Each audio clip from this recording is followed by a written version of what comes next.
Kinuha ni James ang Jade Seal nang walang pag-aalinlangan. Pinaandar niya ang Jade Seal. At lumutang ito sa itaas ng ulo ni Thea. Ilang misteryosong karakter na nakaukit sa Jade Seal ay nabuhay kaagad. Pagkatapos, isang malakas na puwersa ang lumitaw at pilit na hinigop ang curse power mula sa katawan ni Thea. Malaking halaga ng itim na ambon ang naanod mula sa ulo ni Thea at pumasok sa Jade Seal. Pagkatapos, inilipat ang puwersa sa katawan ni James. Biglang nanginag ang katawan ni James sa pagtanggap ng puwersa. Ang lakas ay napakalaki at mahirap para sa kanya na tiisin. Hindi nagtagal, ang kanyang katawan ay puno ng mga sugat. Dahil sa ayaw niyang maging pabaya, mabilis na umupo si James sa isang lotus position at nagsimulang magsagawa ng curse magic. Pinaganya niya ang mga inscription sa loob ng kanyang katawan at unti-unting isinama ang puwersa sa kanyang katawan. Maraming mga magsasaka at halimaw ang nanood ng lahat ng nangyayari sa kalangitan. Anong nangyayari? Napatulala ang Martial Reverend. Si J. James ay sumisipsip ng curse power mula sa katawan ng malevolent demon. Ang iba pang mga powerhouse ay parehong nagulat sa eksena. Sa sandaling iyon, maraming mga talakayan ang nagsimulang maganap. Anong espada ang ibinigay sa malevolent demon? Bakit napakalakas nito? Ibinigay sa kanya ni James ang espada, na nagpapahintulot sa kanya na masira ang pormasayon na maingat naming inihanda para sa araw na ito. At saka, napakarami sa amin ang nasugatan. Ano ang Jade Seal na pinakawalan ni James? Mukhang pambihira ang magkaroon ng kakayahang sumipsip ng curse power. Tinalakay ng marami sa mga powerhouse ang sitwasyon. Samantala, nakatutok si James sa pagpigil sa enerhiyang pumasok sa kanyang katawan. Ang curse power na naabsorb niya dati sa Earth ay naging ilang inscription na sa kanyang katawan. Matapos niyang maabsorb ang sumpa sa katawan ni Thea, naging ilang itim na inscription din ang mga ito. Hindi sigurado si James kung bakit ito nangyayari.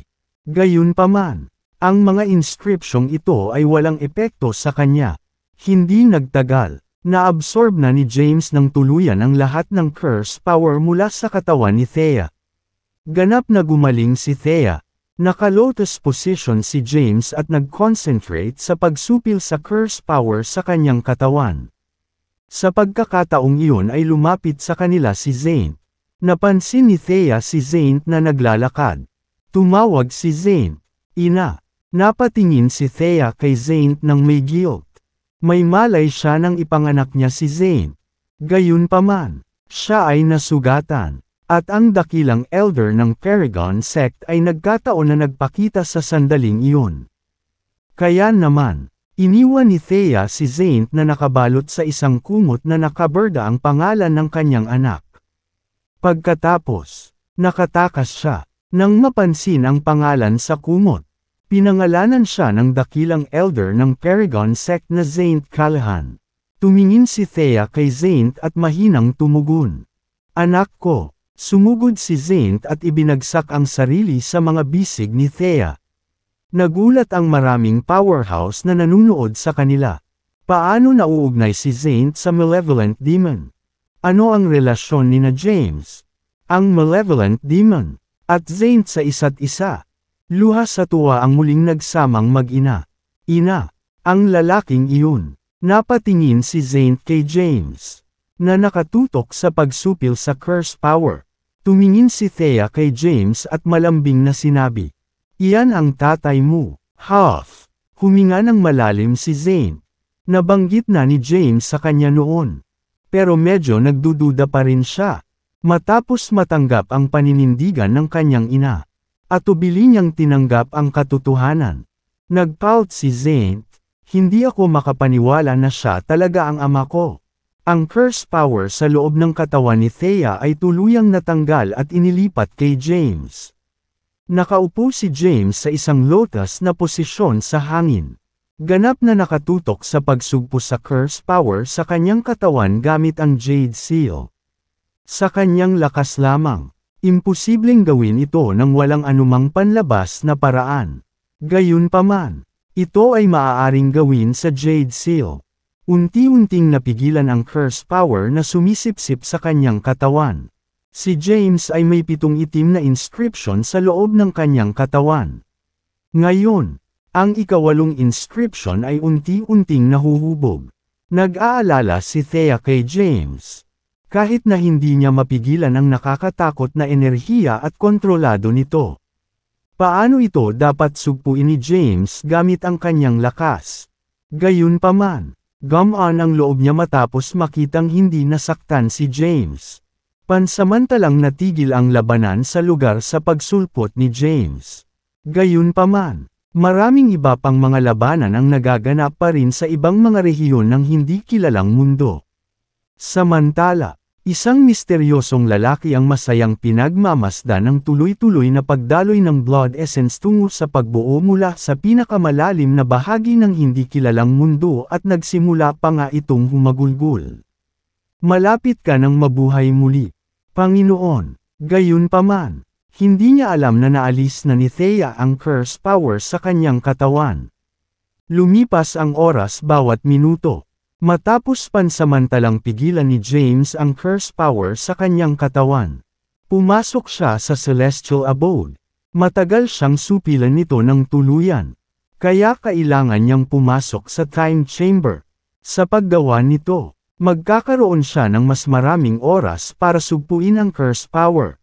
Nang makitang nawala si James, alam ni Thea na nakapasok siya sa celestial abode.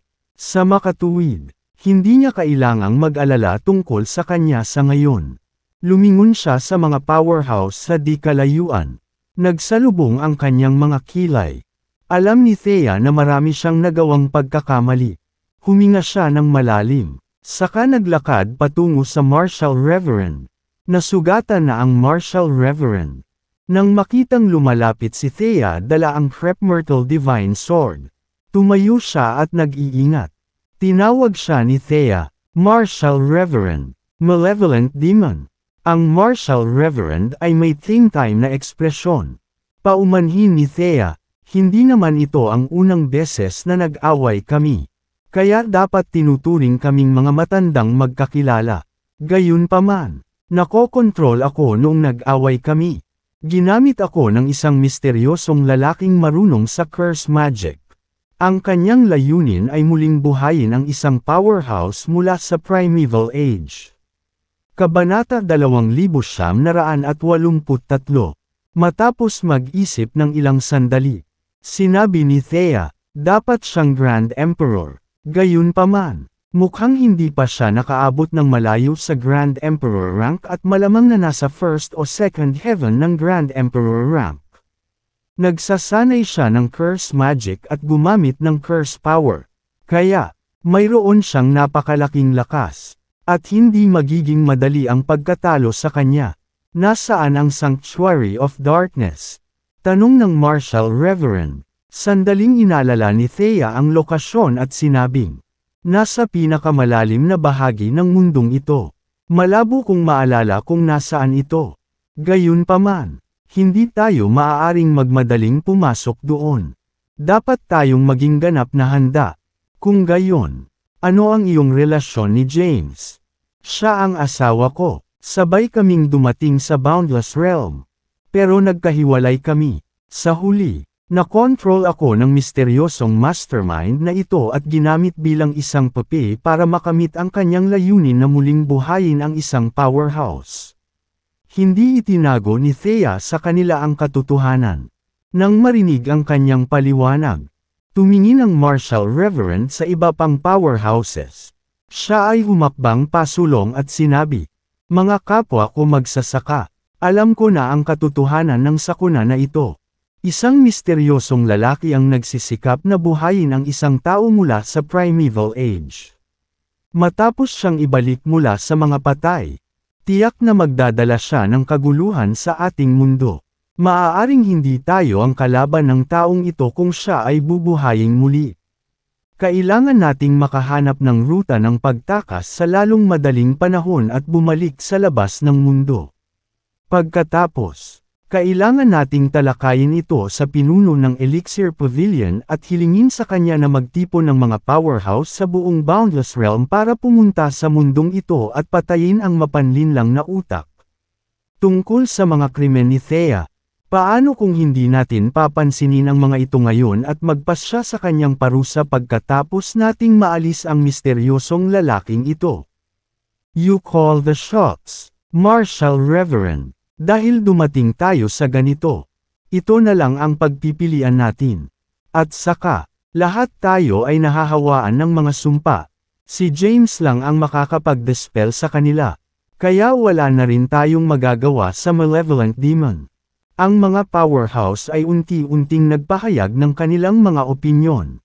Pagkatapos ng maikling talakayan, nagsimulang pagalingin ng mga powerhouse ang kanilang mga pinsala. Bagamat nakapagdesisyon na sila sa isang plano, kailangan nilang magpagaling sa kanilang mga pinsala bago sila makakilos.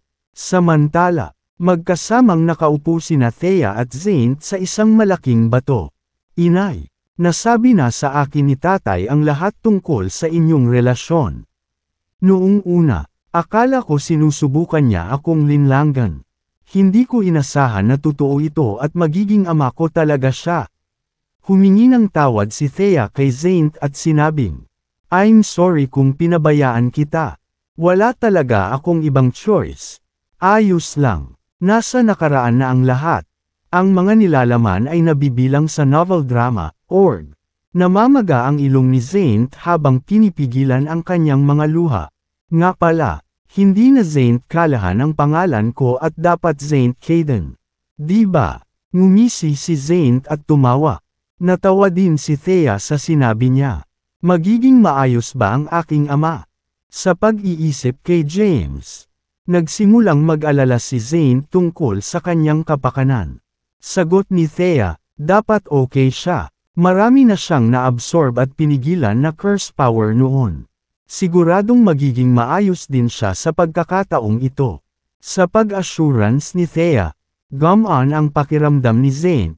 Samantala, pumasok si James sa time chamber sa loob ng Celestial Abode. Nag-concentrate siya sa pagsugpo sa curse power sa kanyang katawan. Matapos masugpo ang curse power, unti-unti silang naging mga itim na inscription. Noong una, mga 7 lang. Nang matapos niyang sugpuin ang curse power, mahigit 100 itim na inscription ang nabuo sa loob ng kanyang katawan. Gayunpaman, si James ay walang kaalam-alam tungkol sa kanilang kahulugan. Masasabi lang niya ang mga iyon ay curse inscriptions at mahalaga sa pagsasanay ng curse magic. Marahil, ito ay totoong curse magic. Ang bersyon na isinagawa ng iba pang mga powerhouse ay ang masamang bersyon na nilikha sa panahon. Alam ni James na ang totoong curse magic ay hindi nilayon na maging masama dahil nakilala niya ang Ancestral Talisman Master noong naglakbay siya sa space-time portal.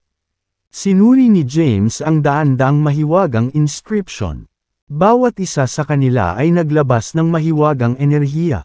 Pagkatapos, tumingin siya kay Jade Seal sa kanyang harapan at naisip. Ang mga inscription ay nabuo dahil kay Jade Seal. Marahil ang Jade Seal ang tanging paraan para matutunan ko ang totoong curse magic. Gayunpaman, mahihirapan akong intindihin ang curse magic dahil medyo mahina pa ako. Matagal na pinigilan ni James ang curse power sa kanyang katawan. Gayunpaman, hindi niya alam kung gaano katagal ang lumipas. Tumingin siya kay Nova sa tabi niya at nagtanong. Gaano na ba katagal mula nung dumating ako para sugpuin ang curse power sa katawan ko?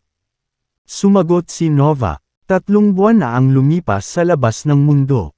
Half. Huminga ng malalim si James. 3 buwan na ang nakalipas. Hindi man lang niya ipinaalam kina Thea at Zane na papasok siya sa Celestial Abode. Hindi niya alam kung paano umunlad ang sitwasyon pagkatapos ng 3 buwan. Sa pagkakataong ito, matagumpay niyang nasugpo ang curse power at ginawa itong ilang misteryosong itim na inscription. Ang curse power ay isang hindi pangkaraniwang anyo ng enerhiya. Gayunpaman, Ang kanyang katawan ay muling hinubog ng demonic lotus.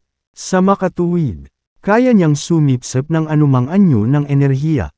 Pagkatapos niyang sugpuin ang curse power, ang puwersa ay tumagos sa kanyang katawan at nadagdagan ang kanyang lakas. Dati, siya ay nasa ika-10 yugto ng Sage rank. Ngayon, naabot na niya ang ika-12 yugto ng Sage rank. At ang kanyang pisikal na lakas ay tumaas din sa ika-11 yugto ng Sage rank. Kahit na ang kanyang cultivation rank ay bumuti ng 2 yugto, siya ay medyo mahina pa rin. Alam ni James na marami pa siyang lalakbayin. Gayunpaman, matatag siyang naniniwala na maaabot niya ang tugatog ng paglilinang sa loob ng 10,000 taon. Aalis muna ako, Nova. Hindi na nagtagal si James sa Celestial Abode at mabilis na umalis. Siya ay muling lumitaw sa labas ng mundo. Sa pagpapakita pa lang niya ay nakita na niya sina Thea at Zaint. 3 buwan na ang nakalipas. Ang lugar na ito ay puno ng mga magsasaka at halimaw. Gayunpaman, si Thea at Zaint na lang ang natira sa lugar. James. Nang makita si James, lumapit si Thea at tinawag siya. Sumunod din si Zaint kay Thea. Sinulyapan niya si James. Gustong tawagin itong ama ngunit hindi siya makapag-ipon ng lakas ng loob. Gayunpaman, walang pakialam si James sa mga ganoong bagay. Tumingin siya kay Thea at nagtanong, ano na ang sitwasyon ngayon? Thea, sumagot si Thea, pagkatapos mong makapasok sa Celestial Abode. Nagsimulang gamutin ng Martial Reverend at ng iba pang powerhouses ang kanilang mga sugat. Pagkatapos nilang gumaling, umalis sila upang suportahan ang iba pang mga magsasaka na nakikipaglaban sa mga halimaw sa mundong ito. Mahinang sinabi ni James, I see. Nagpatuloy ang paliwanag ni Thea. Ayon sa aming naisip na plano, susubukan naming humanap ng paraan para makatakas sa mundong ito habang inililigtas ang iba pang mga magsasaka. Pagkatapos, hihiling kami ng higit pang mga powerhouse mula sa labas ng mundo para lumahok sa laban na ito. Sa lakas natin, baka mahirap katayin ang utak. Kahit napatayin natin siya, halos kalahati ng mga taong nakapasok sa mundong ito ay isasakripisyo. Tumingin siya kay James at nagtanong, may mas magandang ideya ka ba? Nagkibit balikat si James at sinabing, I'm only a weakling at the Sage rank. Ano bang mas magandang ideya ang makukuha ko? Sa katunayan, si James ay talagang walang anumang mga mungkahi. Pagkatapos ng maikling pag-iisip, sinabi ni Thea, kung ganoon, sumali muna tayo sa party ng Martial Reverend. Kaya kung utusan ang mga halimaw na kinokontrol. Hanggat nagpapakita ako, ang mga halimaw ay titigil sa pag-atake. Tumango si James. Sige. Pagkatapos, umalis ang tatlo sa lugar at nagmamadaling pumunta sa gitnang rehiyon ng mundo. Sa daan, nakatagpo sila ng maraming magsasaka na gusot pa rin sa matinding labanan. Bagamat 3 buwan na ang lumipas, marami pa ring labanan ang nagaganap sa buong mundo. Samantala, ang mga mahiwagang salita na nabuo sa loob ng Resurrection Formation ay lalong naging maliwanag. Ang mga salita ay binubuo ng dugo ng namatay. Marami na sigurong namatay dahil napakaraming pulang salita sa langit. Ang mga halimaw ay kinokontrol at inutusang labanan ang mga magsasaka na pumasok sa mundong ito. Kaya, buong lakas silang lumaban at nagdulot ng pagkasira at pinsala sa paligid. Nang sumulpot si Thea ay mabilis niyang ikinaway ang kanyang kamay. Ilang misteryosong itim na salita ang lumabas mula sa kanyang palad at nawasak sa madilim na ambon. Nalumubog sa katawan ng mga halimaw. Agad na tumigil ang mga halimaw sa kanilang pag-atake. Pagkatapos, pansamantalang namulat sila at nalilito nilang iniskan ang kanilang paligid. Sino ako? Nasaan ako? Ano ang ginagawa ko? Ang lahat ng mga halimaw na ito ay makapangyarihan at nakamit ang mataas na cultivation attainment.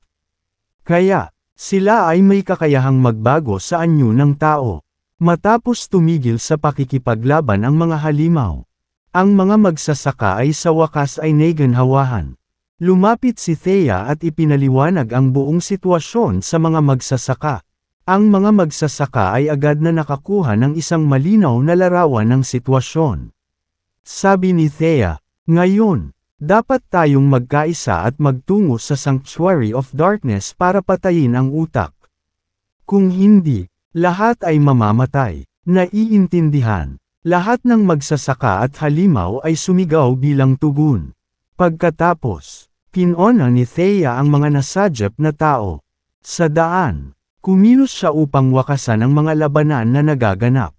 Unti-unting dumami ang mga taong sumusunod sa likod niya. Di nagtagal, nagkaroon ng daan-daang milyong mga powerhouse sa grupo.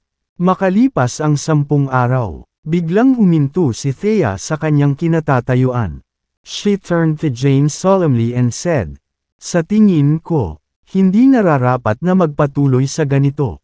James, napakalaki ng mundong ito, at imposibleng mailigtas ang lahat sa napakaikling panahon."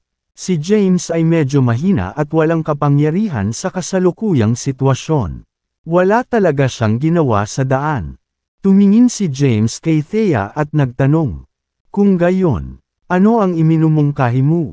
Sandaling nag-isip si Thea at sinabing, "Ang utak sa likod nito ay nasa Sanctuary of Darkness. Ang sakuna na ito ay malulutas hanggat maaari natin siyang maalis.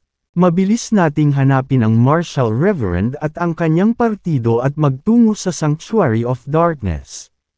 Tumango si James at sinabing, "Sige, tawagan mo na." Agad na sumingit si Zane. At sinabing, "Kung ganoon, maaari kong i-activate ang secret art ng ating sekta upang ihatid ang mensahe sa aking guro." Pagkatapos magsalita, umupo siya sa isang lotus position at itinaas ang kanyang kamay.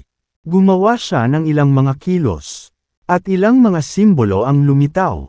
Sa sandaling iyon, ang Martial Reverend at ilang iba pang powerhouse ay nakikipaglaban sa isang grupo ng mga powerhouse sa isang lugar sa loob ng hindi kilalang mundo. Bawat sekta ay may kanya-kanyang kakaibang sining na lihim. Ginamit ni Zane ang isa sa secret art ng kanilang sekta para magpadala ng mensahe sa Great Elder ng Paragon Sect. Pagkatapos, ipinarating ng dakilang Elder ng Paragon Sect ang mensahe sa Martial Reverend. Matapos malaman ang mensaheng ipinadala sa kanila, nahulog sa pagmumuni-muni ang Martial Reverend. Nag-isip siya saglit, at saka sinabing, "Kung ganoon, magkikita muna tayo ng malevolent demon." Nararamdaman ng dakilang elder ng Paragon Sect ang lokasyon ni Zane. Matapos matukoy ang kanyang kinaroroonan, pinangunahan ng Martial Reverend ang kanyang grupo ng mga powerhouse patungo sa lokasyon ni Zane.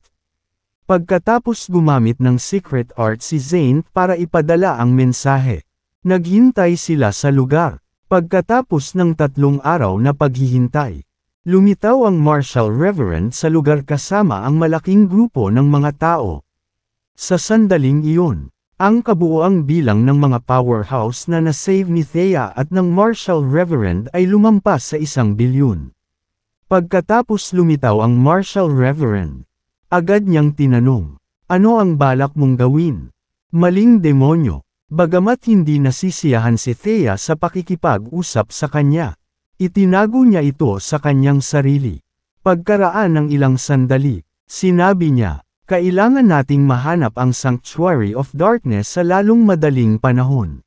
Kung papatayin natin ang misteryosong utak, matatapos na ang sakuna na ito." Pumatay. Sumimangot ang Martial Reverend at sinabing, "Maaari mo ba siyang patayin? Maaari bang mapatay ng ganoon kadali ang isang tao na maingat na nagplano ng lahat ng ito upang maakit ang mga powerhouse sa mundong ito at kontrolin ang napakaraming halimaw?" Ito, bahagyang natarante si Thea. Ang Martial Reverend ay same time na nagtanong, "Maaari mo bang kumpirmahin ang lakas ng utak na ito?" Tumango si Thea, "Hindi ako sigurado. Ngunit tinatansya ko na siya ay isang Grand Emperor sa 2 langit. Hindi ka sigurado. Ang tansya mo. Kumunot ang noo ng Marshal Reverend at sinabing, gusto mo kaming pangunahan sa Sanctuary of Darkness kahit hindi ka sigurado. Paano kung kakampi ka nila? Pagkatapos ay mahuhulog tayo sa iyong bitag. Bago sila muling magkita, maraming bagay ang naisip ng Marshal Reverend. May posibilidad na ang malevolent demon ay nakikipagtulungan sa utak sa likod ng eksenang ito. Baka kakampi rin nila si James. Pagkatapos ng lahat, si James ang taong nakalutas sa Sacred Blossom Puzzle Formation at pinayagan silang pumasok sa hindi kilalang mundong ito. Bukod dito, may kapangyarihan si James na sugpuin ang mga sumpa. Alam ng Marshal Reverend na hindi siya maaaring maging pabaya dahil ito ang magtatakda ng kapalaran ng hindi mabilang na buhay. Anong mali? Wala kang tiwala sa akin. Sinulyapan ni James ang Marshal Reverend at sinabing, kung ako ang kakampi nila, hindi ko sana maalis ang sumpa sa katawan ni Thea. At hindi ko rin ititigil ang mga laban. Mas malala pa sana ang mga nasawi ngayon. Nanatiling tahimik ang ibang mga powerhouse. Bagamat mayroon din silang pagdududa, hinintay nilang magdesisyon ang Marshal Reverend. Sumingit si Thea sa usapan. Controlled nga ako sa kanila and was used as a puppet. Gayunpaman, naalis na ang sumpa sa aking katawan. Paano ako magiging kakampi nila? Nagtanong ang Marshal Reverend. Kung gayon, may tiwala ka ba sa pagpatay sa utak na ito? Ang Nine Heavens God Annihilating Formation ay isang pambihirang supernatural power mula sa sinaunang Heavenly Court Age. Ito ay nilikha ng War God of the Ancient Heavenly Court Age. Noong sinaunang Heavenly Court Age, ginamit ng War God ang supernatural power na ito para sakupin ang universo para sa Jade Emperor. Ang Marshal Reverend ay nagtanong, anong uri ng pamamaraan ito? Sumagot si James, tinatawag itong Nine Heavens God Annihilating Formation. Para maisaaktibo ang pormasyong ito, kakailanganin natin ng 400,000 tao at 4 na pinuno. Sabi ng Marshal Reverend, simple lang, pipiliin ko ang 400,000 tao at mga pinuno. Susunod, nagsimulang pumili ang Marshal Reverend ng 400,000 powerhouse mula sa karamihan. Mahigit sa 1 bilyong powerhouse ang naruroon. At madaling makahanap ng 400,000 tao. Di nagtagal, 400,000 tao mula sa ikatlong yugto ng Divine Rank hanggang sa Chusai Emperor Rank ang napili para isagawa ang formation. Para naman sa 4 na pinuno, pansamantalang napagdesisyonan na si Thea, ang Marshal Reverend, ang Southern Reverend, at si James.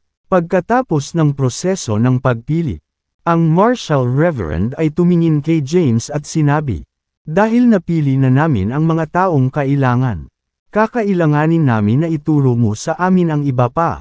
Tiningnan ni James ang ilang pinuno at ang 400,000 powerhouse.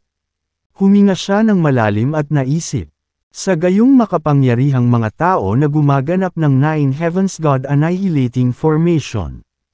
Tiyak na makakapaglabas tayo ng napakalaking lakas. Pagkatapos, ipinaliwanag ni James ang mga mahahalagang bagay ng Nine Heavens God Annihilating Formation ng detalyado. Ang mga naruroon ay mga powerhouse at may napakataas na kasanayan sa pag-unawa. Napakadali para sa kanila na maunawaan ang pinasimpleng bersyon ng Nine Heavens God Annihilating Formation. Pagkatapos ng ilang pagsasanay, napagtanto nila kung gaano kalakas ang Nine Heavens God Annihilating Formation. Lahat sila ay namangha sa karunungan ng mga powerhouse mula sa mga naunang panahon upang lumikha ng isang napakalakas na pormasyon. Siyempre, si James ang namamahala sa pagbuo. Natutunan niya ang asensya ng Nine Heavens God Annihilating Formation. Kung wala siya, ang Nine Heavens God Annihilating Formation ay hindi kumpleto. Sa makatuwid, hindi siya natatakot na malaman nila ang tungkol sa Nine Heavens God Annihilating Formation. Kung wala ang core nito, Hindi nila maa-activate ang formation. Habang tinuturuan sila ni James kung paano isagawa ang Nine Heavens God Annihilating Formation. Ang Southern Reverend ay sumilip sa malayo. Umupo siya sa isang bato at bahagyang winigiway ang kanyang kamay. May ilang misteryosong simbolo ang lumabas sa kanyang palad at bumaon sa lupa. Walang nakapansin sa kakaibang ugali niya. Sa sandaling iyon, lumitaw ang ilang itim na ambon sa pinakamataas na upuan ng pangunahing bulwagan ng Sanctuary of Darkness. Pagkatapos, lumitaw ang ilang mahiwagang simbolo. Ang itim na ambon ay dahan-daang nagtipon at nabuo ang isang figure. Isa itong matandang lalaki na nakasuot ng itim na damit. Matanda na ang itsura niya. At parang balat na lang ang natitira sa kanya. Kulubat na kulubat ang kanyang balat kaya nagmukha siyang napaka-skeletal. Nang makita ang mahiwagang mga salita sa bulwagan, nagmura siya, "Damn it!" Ang misteryosong matandang nakasuot ng itim na robe ang siyang kumokontrol kay Thea. Naguguluhan siya kung paano naalis ang curse power sa katawan ni Thea. Aling powerhouse ang may kakayahang alisin ang sumpa sa kanyang katawan. Ang kanyang misyon ay maaari lamang magtagumpay. At ang kabiguan ay hindi katanggap-tanggap. Upang muling buhayin ang powerhouse na ito, ang Sanctuary of Darkness ay gumugol ng mahabang panahon sa pagpaplano ng lahat. Ngayong may lumitaw at nakikialam sa kanilang plano. Tumawag ang matanda para sa backup upang matiyak na maayos ang operasyon. Hindi nagtagal, nakatanggap siya ng tugon. "Ipapadala ko ang 12 Furies of Heaven and Earth para tulungan ka. Dapat magtagumpay ang misyong ito. Kung nabigo ka, huwag kang mag-abala na bumalik sa akin ng buhay." Isang boses ang umalangaw sa isipan ng misteryosong lalaking nakasuot ng itim. Agad na nagdilim ang kanyang ekspresyon at nakakatakot. Sa 12 Furies of Heaven and Earth na tinutulungan siya, hindi alintana kung sino man ang nag-alis ng curse power sa katawan ni Thea. Ang taong iyon ay tuluyang mamamatay at magiging enerhiya upang buhayin ang powerhouse. Hindi alam ni James na nalik ang kanyang plano at pinaghahandaan na ng mastermind ang kanilang pag-atake. Sa sandaling iyon, nakalap na si James ng 400,000 powerhouse at itinuro sa kanila ang Nine Heavens God Annihilating Formation. Kasalukuyan silang nagsasagawa ng isang simpleng pagsasanay. Alam ni James na may mga traidor na nakatago sa kanila. Sa makatuwid, hindi niya itinuro sa kanila ang kumpletong bersyon ng Nine Heavens God Annihilating Formation. 1/3. Lumipas ang 3 buwan sa isang kisap mata. Pagkatapos ng ilang buwang pagsasanay, pansamantalang naunawaan ng mga powerhouse na ito ang pinasimpleng bersyon ng Nine Heavens God Annihilating Formation. Sa sandaling iyon, nagtipon sina James, Thea, at Zane. Bumulong si James. Tiyak na may traidor sa kanila. Posibleng mabaygo ang operasyon natin dahil sa traidor. Bahagyang tumango si Zane at sinabing, ang taksil ay isa sa nagpapakalat ng tsismis tungkol sa pamana ni inay. Sinadya niyang ipakalat ang balita para akitin ang maraming kapangyarihan sa cursed world na ito. Tumango si James at sinabing, "Ma'am, ang taong ito ay nakapagpalaganap ng tsismis sa buong Edolan Realm at sa Boundless Realm. Siya ay dapat na isang napaka-impluwensyang tao." Inisa-isa ng mga mata ni Thea ang mga powerhouse. Tinanong niya, "Sino sa tingin mo ito?" Umiling si James. Hindi pa rin niya matukoy kung sino ang traidor. Pinigilan ni James ang impormasyon tungkol sa Nine Heavens God Annihilating Formation dahil pinaghihinalaan niyang may traidor sa kanila. Hindi rin niya ipinahalata sa kanila ang kanyang mga trumpeta. Ang kanyang aktwal na trump card ay ang Infinity Steles at ang 5 elemento ng Genesis. Habang siya ay medyo mahina. Magagawa niyang gamitin ang tunay na lakas ng 5 elemento ng Genesis at ng Infinity Steles kung sasagutin niya ang kapangyarihan ng 400,000 sundalo at ng iba pang 3 pinuno pagkatapos nilang makumplito ang 9 Heavens God Annihilating. Pagbuo, seryoso ang tingin ni Thea. Ang kanilang misyon ay mahirap makumplito kung iyon ay totoo. Bumantong hininga si James at sinabing, kahit ano paman. Kailangan nating hanapin ang Ancestral God Rank Elixir. Ito ang huling pag-asa ng sangkatauhan. Hindi natin makukuha ang lakas ng isang Ancestral God at hindi natin kayang patayin ang Heavens Adjudicators kung hindi natin ito mahahanap. Ang ating kabiguan ay mangangahulugan ng pagkalipol ng mga tao. Sa sandaling iyon, ang Martial Reverend ay lumapit sa kanila. Ano ang pinag-uusapan ninyo? Tumayo si James at sinabing, wala lang. Sinabi ng Martial Reverend, handa na ang lahat. Ma'am. Tumango si Thea at tumingin sa 400,000 powerhouse na inihanda para sa misyon. Pagkatapos, tumingin siya sa iba pang mga powerhouse at sinabi, dahil handa na ang lahat, pupunta tayo sa kailaliman ng mundong ito. Ang ating tagumpay o pagkatalo ay nakasalalay sa misyong ito. Kung magtagumpay tayo, malalampasan natin ito ng magkasama. Kung mab-I-go tayo, lahat tayo ay mamamatay. Mataimtim na tumango ang Martial Reverend. Nang makapaghanda na ang lahat, nagsimulang umaban si James at ang iba pa. Bagamat dati ng kontrolado ng sumpa si Thea at madalas na walang malay. Malabo niyang naalala ang tinatayang lokasyon ng Sanctuary of Darkness. Ang Sanctuary of Darkness ay matatagpuan sa pinakamalalim na bahagi ng Cursed World. Sa kanilang lakas, maaabot nila ang perimeter ng Sanctuary of Darkness sa loob ng halos 1 buwan. Ang malaking grupo ng mga powerhouse ay malakas na nagmarcha patungo sa gitna ng Cursed World. Lumipas ang oras araw-araw. Lumipas ang 1 buwan sa isang kisap mata. Dumating si James at ang iba pa sa isang walang hangganang tigang na lugar. Sa paglakad sa unahan ng grupo, napahinto si Thea sa kanyang paglalakad. Tumingin siya sa unahan at sinabi, kung ang aking alaala ay nagsisilbi sa akin ng tama, ang Sanctuary of Darkness ay dapat na nasa lugar na ito. Nang marinig ito, lahat ay nakabantay at maingat na umaban. Pagkatapos nilang lumayo ng kaunti, nakita nila ang isang itim na palasyo sa unahan. Napakalaki ng lumulutang na palasyo. At nababalot ito ng itim na ambon. Sigaw ni Thea, nandito na tayo. Napahinto ang lahat sa pwesto. Samantala, ang misteryosong matandang nakasuot ng itim na damit ay nakaupo sa pinakamataas na upuan sa pangunahing bulwagan ng Sanctuary of Darkness. 12 tao ang nakatayo sa ibaba ng bulwagan. Lahat sila ay nakasuot ng itim na damit at nakatikip ang kanilang mga mukha ng itim na maskara. Haha, humagalpak ng tawa ang misteryosong matanda. Hindi mabilang na mga powerhouse ang nagtipon sa labas ng Sanctuary of Darkness.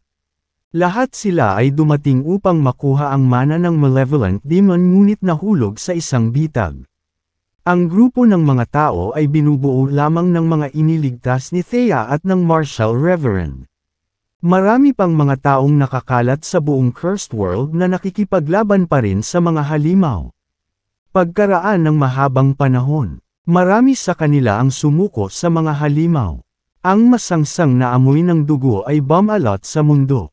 Hindi mabilang na mga labanan ang naganap sa Cursed World. Sina James, Thea, Zane, ang Martial Reverend, at ang iba pang powerhouses ay tumingin sa lumulutang na Sanctuary of Darkness sa unahan nila. Ang Sanctuary of Darkness ay napakalaki at kulay itim.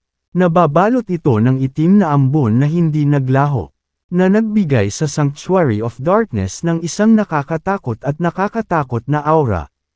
Umuungol. Sa sandaling iyon, isang hindi kilalang halimaw ang umungol. Kaagad pagkatapos, bumukas ang mga pintuan ng Sanctuary of Darkness. Pagkatapos, Isang itim na ambon ang lumitaw mula sa loob at mabilis na naging isang higanteng dragon. Ang dragon ay 1,000 metro ang haba at may itim na kaliskis sa buong katawan nito.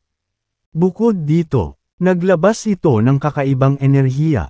Ito ay isang Emperor-rank demonic dragon. Agad na huminga ng malalim ang Martial Reverend. At naging solemn na ang kanyang mukha. Ang lahat ng iba pang powerhouse ay may maingat na ekspresyon. Hindi nila inaasahan na makakatagpo sila ng demonic dragon pagdating nila sa Sanctuary of Darkness. Bukod dito, ito ay isang makapangyarihang demonic dragon sa ranggo ng isang Grand Emperor. Ang demonic dragon ay isang powerhouse na kinokontrol ng curse power. Sa sandaling iyon, ang tanging layunin niya sa isip ay patayin ang lahat. Ang matandang nakasuot ng itim na damit ay nakaupo sa Sanctuary of Darkness Main Hall. Siya ang Chancellor ng Sanctuary of Darkness. Ang kanyang misyon ay muling buhayin ang isang powerhouse mula sa Primeval Age. Upang makamit ang muling pagkabuhay ng powerhouse na ito, ang Sanctuary of Darkness ay naghanda sa loob ng maraming taon. Sa mahabang taon na ito, ginamit ng Chancellor ng Sanctuary of Darkness ang curse power para kontrolin ang maraming powerhouse. Ang demonic dragon na umaatake sa grupo ng mga cultivator ay isa sa kanila. Sa una, ang demonic dragon ay gagamitin bilang pagkain. Matapos patayin ang mga powerhouse na pumasok sa curse world, ang mga halimaw at tao na kontrolado niya ay mamamatay din at maging enerhiya para sa resurrection formation. Gayunpaman, ang Chancellor ng Sanctuary of Darkness ay walang pagpipilian kundi ipadala ang mga powerhouse na kanyang kinokontrol upang patayin ang grupo ng mga taong magsasaka. Haha, masyado niyong pinahahalagahan ang sarili niyo. Ang Chancellor ng Sanctuary of Darkness ay ngumiti ng walang pakialam. Casual niyang iwinagayway ang kanyang kamay. At may lumitaw na itim na bag sa kanyang kamay. Ang itim na bag ay may ilang mahiwagang inscription. Anong gagawin natin ngayon? Isang quasi-emperor ang nagsalita. Nanginginig ang boses. Ang lahat ng umabot sa quasi-emperor rank ay mga kahanga-hangang nagtataglay ng mabigat na katatagan ng pag-iisip. Gayunpaman, nabalot ng takot ang puso nitong quasi-emperor. Napatingin ang lahat sa Martial Reverend, Thea, at James. Hihihi. Umalangaw-ngaw ang kakaibang tawa. Pagkatapos, lumipad palabas ng pangunahing bulwagan ang isang matandang lalaki na nakasuot ng itim na damit. Sa likuran niya ay may 12 makapangyarihang tao na nakamaskara na nakasuot ng itim na damit. Nang makita ang matandang lalaki, nanlaki ang mga mata ni Thea. Siya yun. Naramdaman niya ang aura ng kalaban.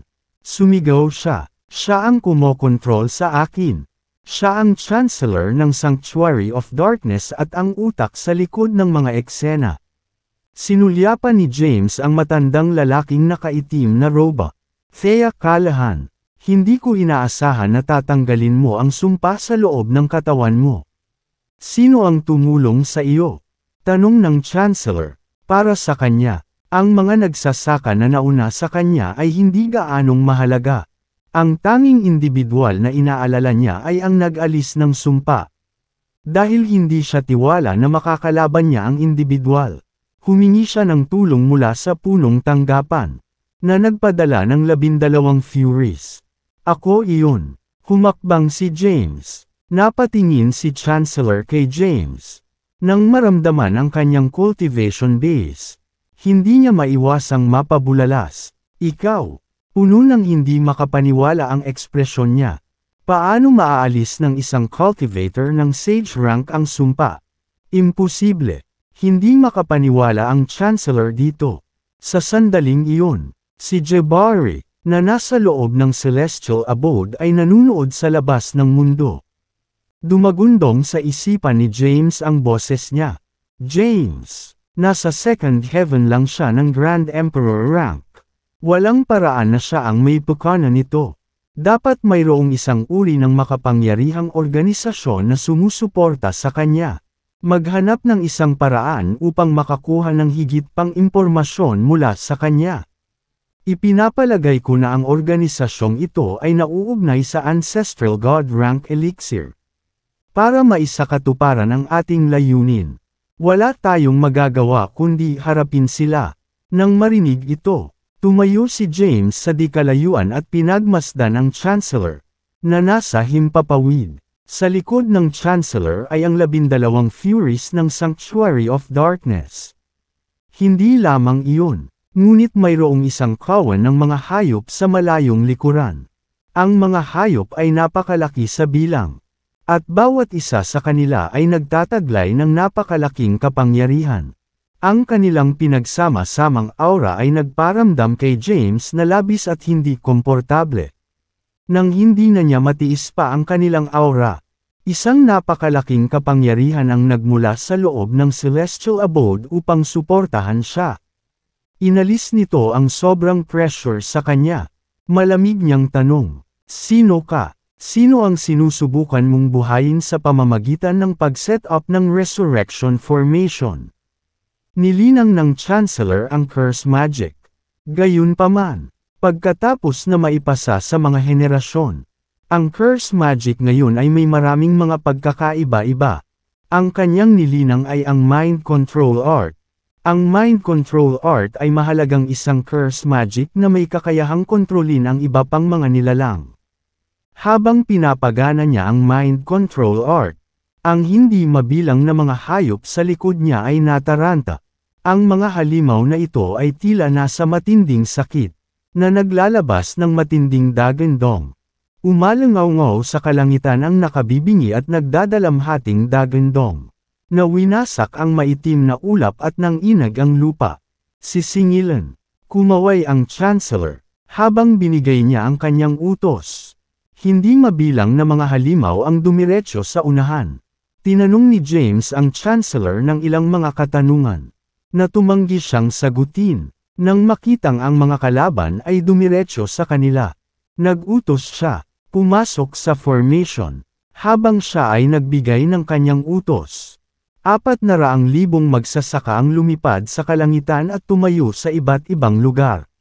Pagkatapos, lumipad din sa langit ang Martial Reverend, Southern Reverend, Thea, at James. Si James ay nakatayo sa unahan.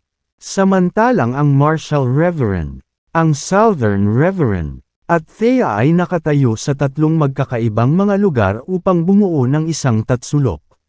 Sa likod nila ay ang 400,000 malakas na hukbo.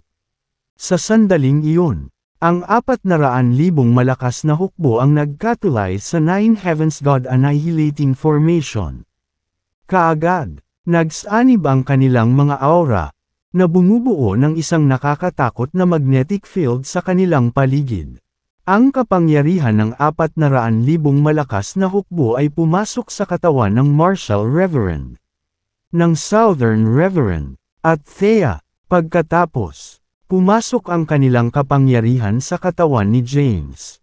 Dahil si James ang core ng formation, kaya niyang makuha ang kapangyarihan ng 400,000 malakas na hukbo at ng iba pang tatlong lider at ibahin ang mga ito sa sarili niya.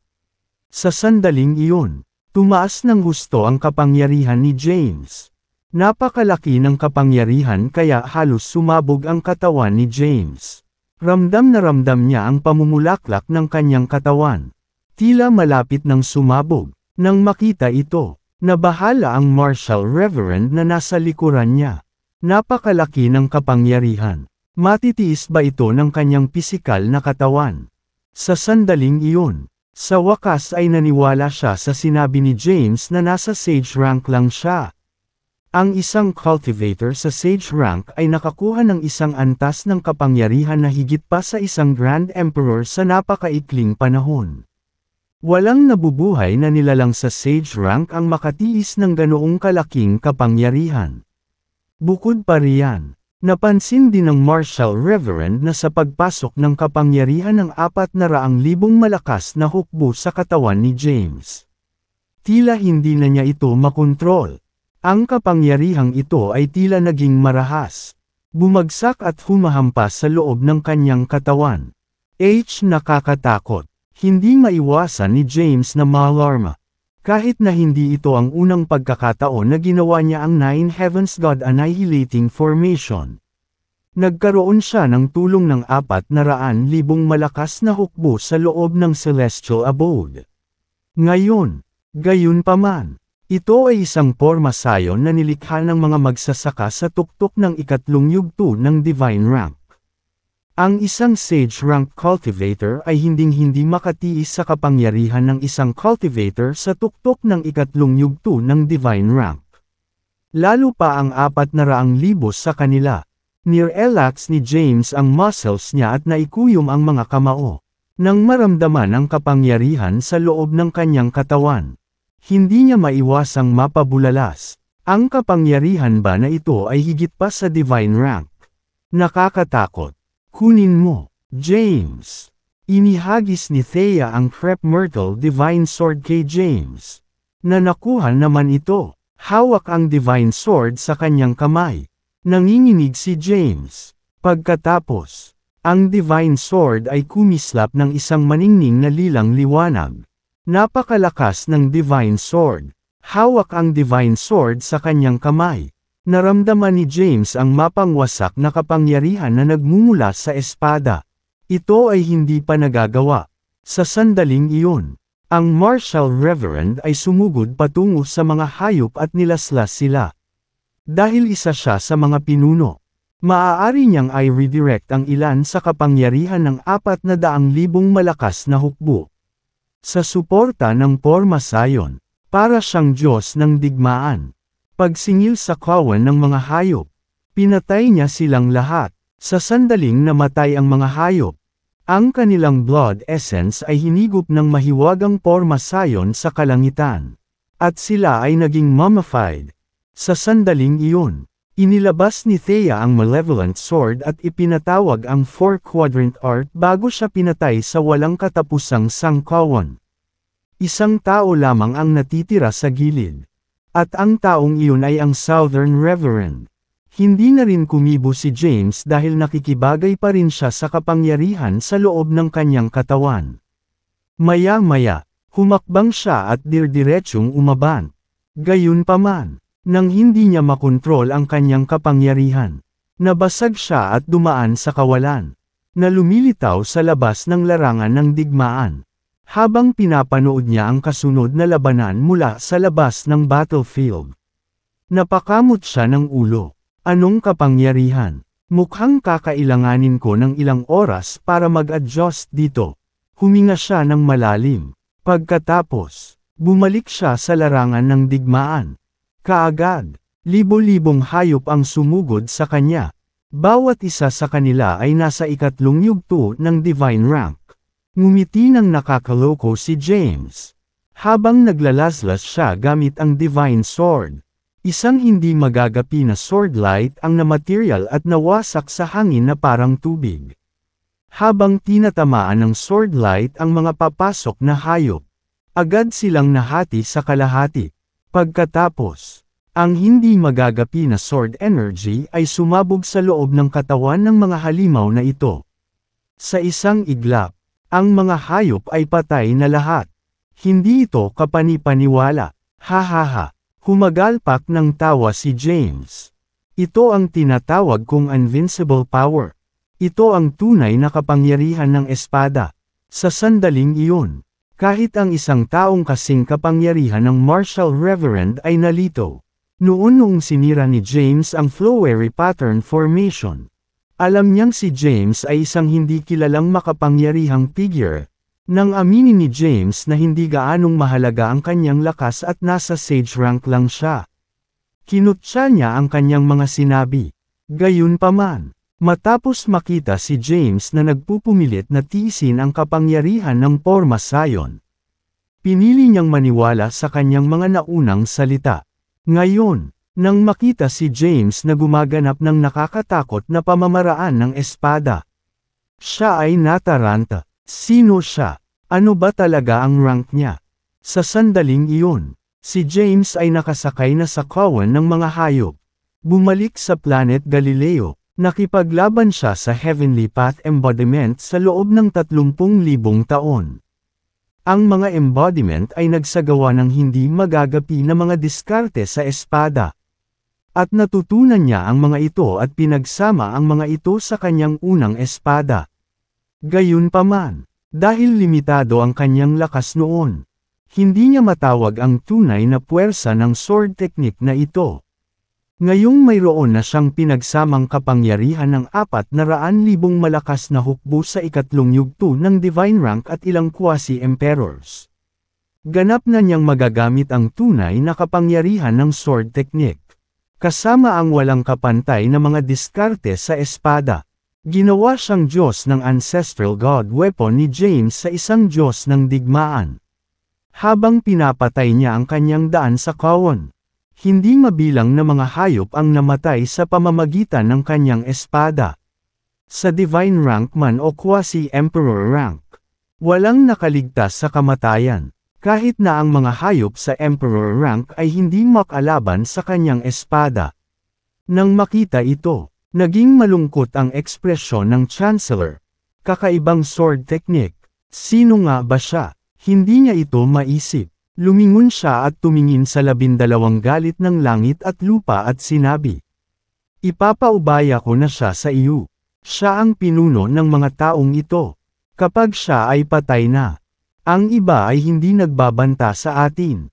Masasabi ng Chancellor na si James ang pinakamahirap harapin. Kahit na ang isang Grand Emperor tulad ng Marshal Reverend ay wala sa kanyang paningin. Iyon ay dahil sa mga hayop na kinokontrol niya. Mayroong hindi bababa sa 100 sa Grand Emperor rank. Dahil dito, madali niyang malipol ang isang tulad ng Marshal Reverend.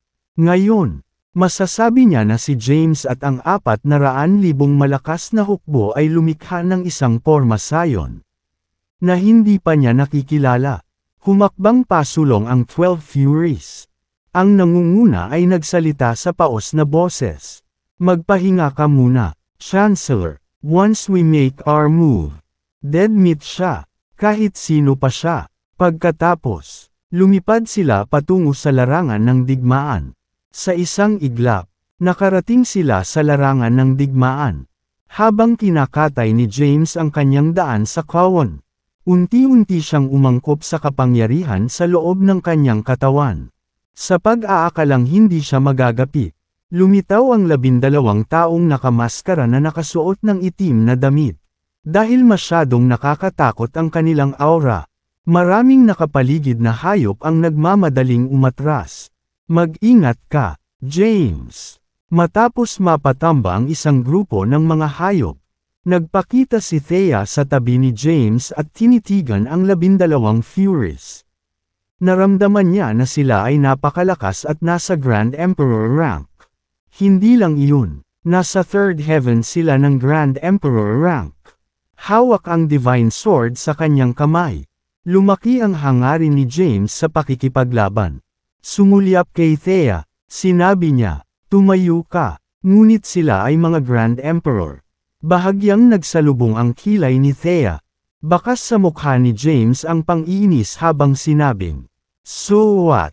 Lilipulin ko silang lahat." Ngayon, inalis na niya ang mind control art sa mga hayop na ito at pinalaya sila mula sa mind control. Pagkatapos magmura, tumingin ang Chancellor sa malayo na may time na ekspresyon. Enjoy mo ito habang tumatagal. Kapag namatay na si James, walang makakatakas sa inyo." Hindi nagpanik ang Chancellor. Iyon ay dahil siya lamang ang nakakaalam ng paglabas ng Cursed World. Bukod, ang curse power dito ay napakalaki. Sa ganoong mundo, siya ay hindi matatalo. Matapos alisin ni Thea ang mind control art sa ilang hayop, pansamantalang tumigil ang matinding labanan. Ang lahat ng mga tingin ay nakatuon kay James at sa 400,000 malakas na hukbo. Sa sandaling iyon, humarap si James sa 12 Furies. Hawak ang Divine Sword sa kanyang kamay. Tumingin siya sa kanila at itinutok ang espada sa kanila. Ang Invisible Sword Energy ay naputol sa hangin. At sinabi niya nang walang pakialam. Gumawa ka, Emph. Dapat may death wish ka. Sabi ng isang paos na boses. Pagkatapos, ang isa sa 12 Furies ay sumugod kay James sa hindi pangkaraniwang bilis. Napakabilis ng kanyang bilis kaya hindi man lang nakapag-react si James sa oras. Iyon ay dahil ang kanyang rango ay nasa Sage rank lamang. Kahit na nakakuha siya ng napakalaking kapangyarihan sa pamamagitan ng Nine Heavens God Annihilating Formation. Kailangan pa niyang ganap na umangkop dito. Bago pa man siya makapag-react, isa sa 12 Furies ang bumungad sa kanya at hinampas ang kanyang kamao sa kanyang dibdib. Gusto man ni James na ipagtanggol ang sarili. Huli na siya. Ang kamao ay hamampas sa kanyang dibdib. Sa sandaling iyon, ang Nine Heavens God Annihilating Formation ay umikot. At ang 400,000 malakas na hukbo kasama ang iba pang mga pinuno ay nagpakalat ng pinsala sa kanilang sarili. Nanatili si James sa kinatatayuan niya. Tinatapik ang kanyang dibdib. Walang pag-aalinlangan niyang sinabi. Hindi ka ba masyadong mahina? Ano? Nagulat ang furry na umatake kay James. Ang kanyang pisikal na lakas ay nasa Emperor rank. At ang kanyang kapangyarihan ay dapat na sapat upang yumunig sa langit at lupa. Kahit na ang isang Grand Emperor ay magdaranas ng mga pinsala pagkatapos hampasin. Gayunpaman, narito si James na ganap na hindi nasaktan. Mula sa malayo, sumigaw ang Chancellor, gamitin ang Big Dipper Formation ng sabay-sabay. Kung hindi mo siya magagawang lipulin. Nakakalungkot na hindi ka na magkakaroon ng pagkakataong gawin iyon. Malamig na sabi ni James. Arg! Umalangaw-ngaw sa buong rehiyon ang masakit na hiyawan. Sa ilalim ng mapagbantay na titig ng karamihan. Ang isang Grand Emperor sa Third Heaven ay naging abo. Kahit ang kanyang primordial spirit ay hindi nananatili. Napatulala ang lahat. Anong nangyari? Ang isang Grand Emperor sa Third Heaven ba ay nalipol ng ganoon? Sino ang taong iyon? Paano siya nagkaroon ng gayong kakilakilabot na kapangyarihan? Matapos lipulin ang furry, ang mga labi ng anino ni James ay nagtipon upang mabuo ang kanyang orihinal na katawan. Hawak ang Divine Sword, tumingin siya sa natitirang 11 na may malamig na ekspresyon sa mukha. Habang nakangiting sinabi, Curse Magic. Ha! Hayaan mong ipakita ko sa iyo ang totoong Curse Magic. Kahit na confinement at reincarnation lang ang alam ni James. Gusto niyang makita ang tunay na kapangyarihan ng huli. Inalis ang Divine Sword. Tumayo siya sa himpapawid at pinag-catalyze ang Curse Magic. Sa sandaling iyon, ang mga itim na karakter sa loob ng kanyang katawan ay nagkatawang tao sa mahiwagang kapangyarihan na bumabalot sa kanyang katawan. Habang casual niyang winuwagayway ang kanyang kamay, nakita ang mga misteryosong karakter at sumugod patungo sa 11 Furies. Nang maramdaman ang napakalaking kapangyarihang dumarating sa kanila, ang 11 mga Furies ay namutla habang sila ay nagmamadaling umaatras. Gayunpaman, huli na sila, sa ilalim ng pagkakakulong ng Curse Magic. Ang kanilang sigla ay unti-unting nawawala. Kahit na sila ay mga Grand Emperor, hindi sila makakawala sa sumpa. Hindi nagtagal, unti-unti silang tumatanda, mga sumpa. Nang makita ito, ang Chancellor ay hindi na maaaring manatili sa gilid. Habang nagmumura, umangkas siya palabas ng sanctuary. Ang 12 Furies ay ang ubod ng sanctuary. Kung dito sila namatay, mapapag-alitan siya ng mga nakatataas. Sa isang iglap, humarap siya sa mga natitirang Furies at itinaas ang kanyang kamay. Ang malakas na puwersa ay nagmaterial sa kanyang palad at pilit na tinanggal ang Curse Magic na ginawa ni James. Matapos alisin ang Curse Magic, nakahinga ng maluwag ang mga Furies. Tumayo ang Chancellor sa harap ng mga Furies at nakatingin kay James sa malayo. Sa gulat at takot sa kanyang mukha, nagtanong siya, sino ka? Paano mo nalaman ang curse magic? Napangiti ng mahina si James at sinabing, curse magic ay nilikha ng Ancestral Talisman Master. Hindi ito sa iyo. Kaya bakit hindi ko ito matutunan? Patay na karne ka, bata. Naging mabangis ang ekspresyon ng Chancellor. Ibinuka niya ang kanyang mga braso. Pagkatapos, ang curse power ng buong mundo ay dumagsa sa kanya. Sa isang iglap, nabalot siya ng madilim na curse power. Napakalaki ng curse power na kahit si James ay natakot. Mamatay kayong lahat. Humagalpak ng tawa ang Chancellor. Siya ay walang talo sa mundong ito. Walang makakalaban sa kanya. Sa pagkakataong iyon, nagmamadaling sumulpot si Thea sa tabi ni James. Dahil naapektuhan siya ng curse power. Ang kanyang mukha ay mapotla at puno ng mga nakaumbok na berdeng ugat. Kailangan mong mag-isip ng paraan. James, ang 400,000 malakas na hukbo ay hindi magtatagal ng mas matagal. Kapag nasira ang formation, tapos na ang lahat para sa atin. Nagmamadali niyang sabi. Ang ekspresyon ni James ay kakaiba. Napatingin siya sa Chancellor sa di kalayuan. Na binalot ng napakalaking curse power. Hindi lamang iyon. Ang curse power ay walang tigil na nagtitipon. At ang Chancellor ay lalong lumalakas. Kung patuloy na tumataas ang kanyang aura, malapit na niyang sirain ang Nine Heavens God Annihilating Formation ng madali.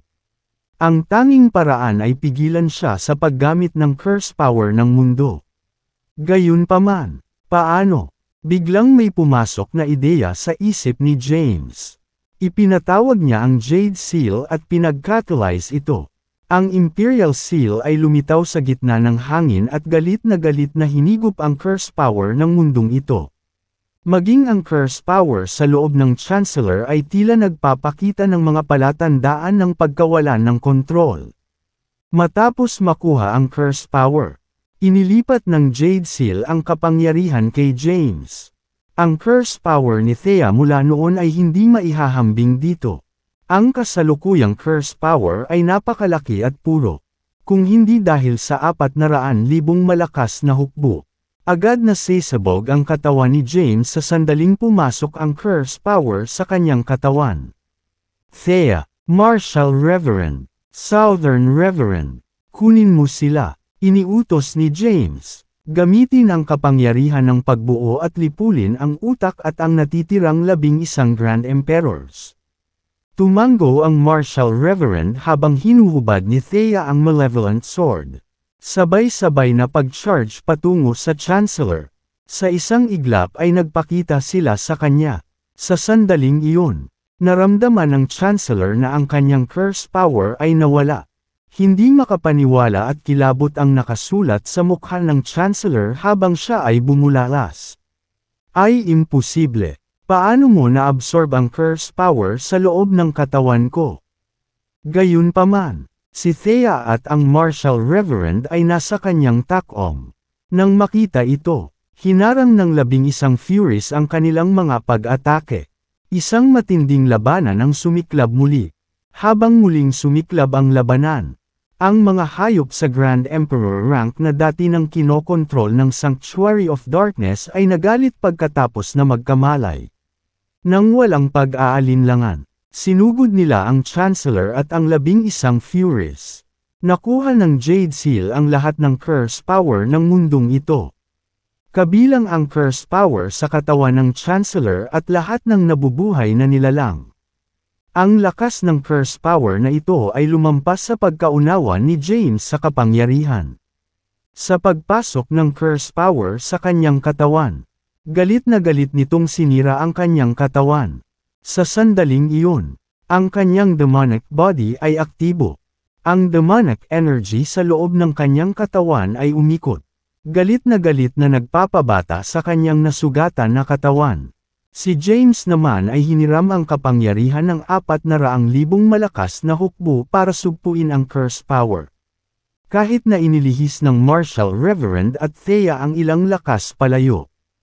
Ang natitirang lakas ay sapat pa rin para sugpuin ni James ang curse power na umagos sa kanyang katawan. Sa ngayon, pinatatag niya ang sitwasyon. Ngayon, kailangan na lang niyang maghintay para makuha ang lahat ng curse power ng mundong ito para manalo sa laban. Shit!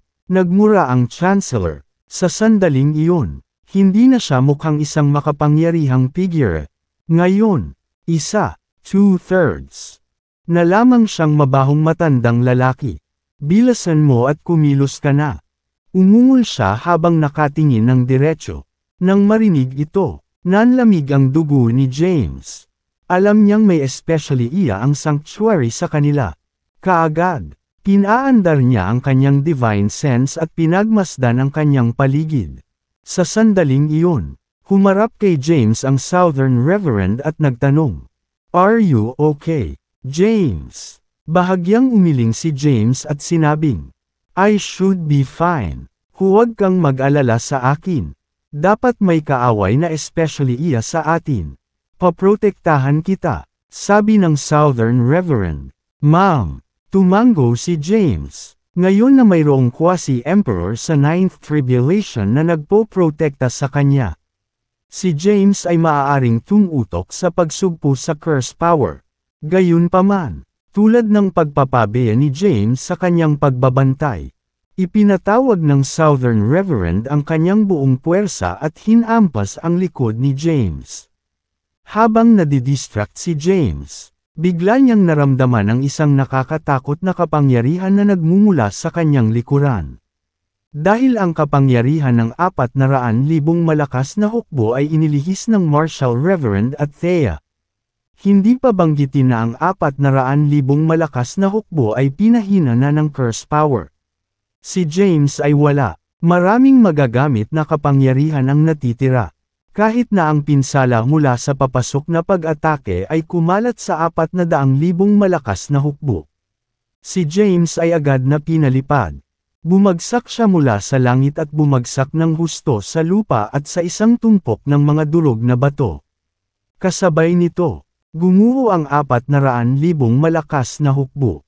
Ang Nine Heavens God Annihilating Formation ay nawasak. Hahaha, humagalpak sa tawa ang Chancellor.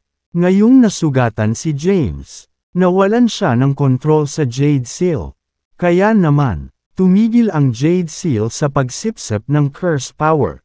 Pinahintulutan nito ang Chancellor na kunin muli ang kontrol. Ngayong nabawi na niya ang kontrol sa curse power, binalak niyang gamitin ang mga ito para harapin ang lumalaban na Grand Emperors. Ang curse power ay masyadong kakaiba at nakakatakot. At ang mga Grand Emperors ay walang pagkakataon laban sa kanila. Habang unti-unti silang nawawalan ng lakas, sinamantala ng Furies ang pagkakataon at naglunsad ng counterattack. James, Kabanata 2979. Ang Blood Essence ay hinigop ng mahiwagang Resurrection Formation. Sa sandaling iyon, nawalan ng pag-asa ang lahat. Tapos na. Talaga bang mamamatay tayo dito? Lalaban tayo hanggang kamatayan para durugan ang demonyong iyon. Marami ang umuungal sa galit. Sa mahalagang sandali na iyon, sinunog nila ang kanilang mga kaluluwa at nakakuha ng napakalaking kapangyarihan bago nag-frantic na naglunsad ng contra-opens iba. Gayunpaman, ang curse power ng mundong ito ay sobrang nakakatakot. Ang Chancellor na nakakuha ng kapangyarihan ng mundong ito ay nasa ika-9 na langit ng Grand Emperor rank. Bilang kauna-unahang pag-iral na nakarating sa 9th heaven ng Grand Emperor rank sa Boundless Realm. Hindi na siya magagapi. Hahaha, mamatay kayong lahat. Tumawa ang Chancellor. Natuloy ang labanan. Walang sumuko, na nagpapakita na nais nilang mamatay sa isang marangal na kamatayan. Nasa gitna ng matinding labanan sina Thea at Zaint. Sa sandaling iyon, si James ay nakahiga sa isang tumpok ng mga durog na bato. Ang kanyang buhay ay nakabitin sa isang sinulid. Binalot siya ng curse power. Dahil nasira ang Nine Heavens God Annihilating Formation at nawala na siya ng kapangyarihan ng 400,000 malakas na hukbo. Hindi na niya kayang pigilan ang curse power sa loob ng kanyang katawan. Bagamat mayroon siyang natitirang pisikal na lakas, Kahit iyon ay unti-unting nauubos. Nagsimulang lumitaw ang mga bitak sa buong katawan niya. Sa kasalukuyang rate, malapit na siyang ganap na mapuksa ng curse power. Pinagmamasdan ito ni Jabari mula sa loob ng celestial abode. Wala ka bang planong kumilos kaagad? Ang spirit tool ay balisa. Malapit nang mapatay si James. Bahagyang iwinagayway ni Jabari ang kanyang kamay at sinabing, nakuha niya ang mahiwagang elixir of 9 deaths sa mga guho ng ancient heavenly court. Dahil siya ay may 9 na buhay, siya ay muling isisilang sa tuwing siya ay papatayin. Hindi lamang iyon, magkakaroon siya ng napakalaking kapangyarihan. At tataas ang kanyang ranggo. Masyadong mahina ang kanyang ranggo sa ngayon. Ito ang perpektong pagkakataon para sa kanya na lumago. Alam ni Emperor Jabari ang lahat tungkol kay James. Hindi siya impulsively kumilos dahil alam niyang makakaligtas dito si James.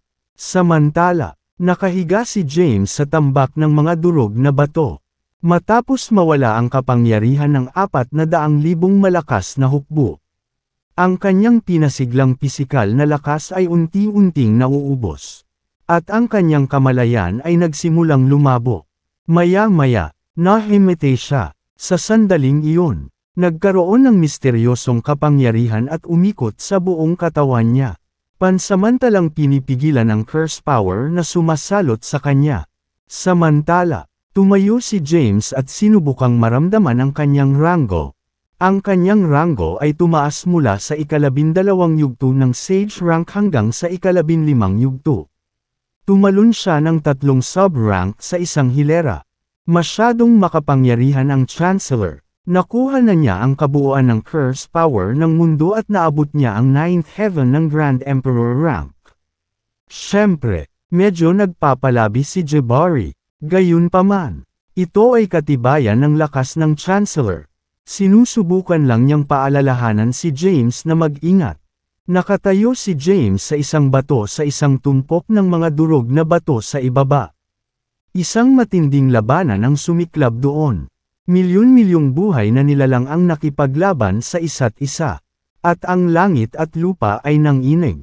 Ha, mamatay kayong lahat. Ang Chancellor ay ganap na demonyo. Bagamat nag-practice siya ng curse magic.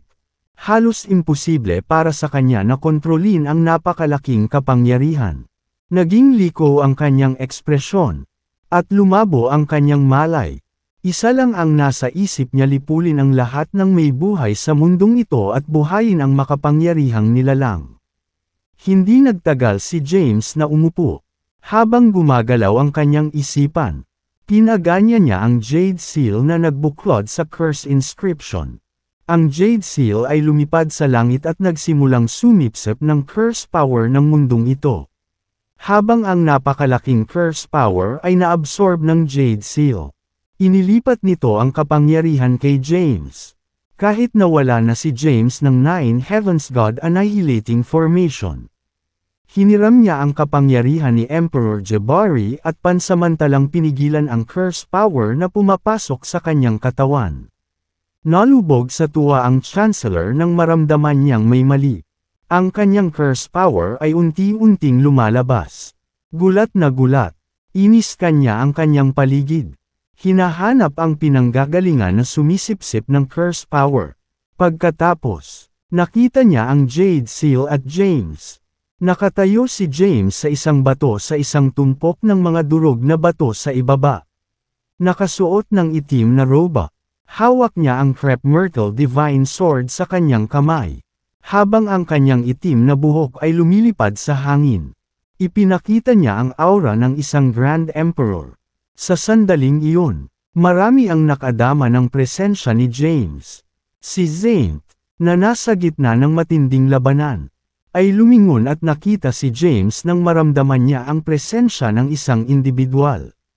Sa sandaling iyon, malinaw niyang naramdaman ang aura ng isang Grand Emperor na lumalabas sa katawan ni James.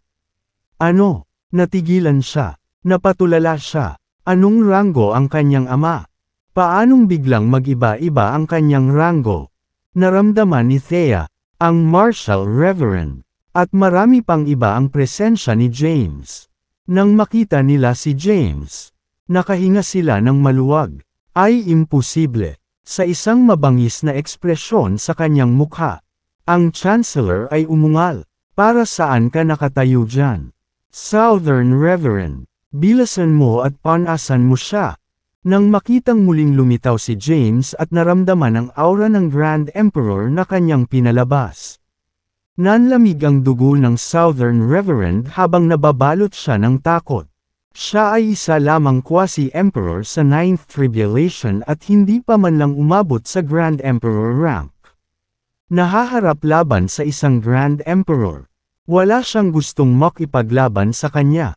Lumingon siya para tumakas. Gayunpaman, sa sandaling iyon, ang Chancellor ay nagalit nang makita siyang sinusubukang tumakas. Habang casual niyang iwinagayway ang kanyang kamay. Isang bahagi ng curse power ang dumaan patungo sa Southern Reverend at binalot siya.